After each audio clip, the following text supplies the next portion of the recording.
Belakangan ini, media sosial sedang dihebohkan terkait nama Presiden ke-7 Republik Indonesia, Joko Widodo atau Jokowi, yang muncul dalam daftar Finalis Person of the Year 2024, kategori kejahatan terorganisasi dan korupsi, yang dirilis oleh Organized Crime and Corruption Reporting Project atau CCRP.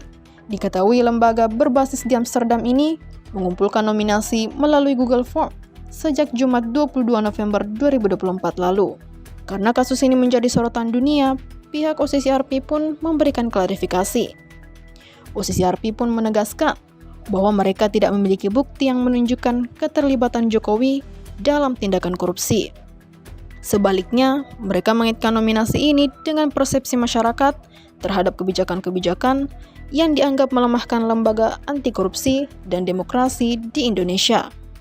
OCCRP menjelaskan bahwa nominasi untuk penghargaan ini dilakukan secara terbuka dengan lebih dari 55.000 nama diajukan oleh masyarakat dunia.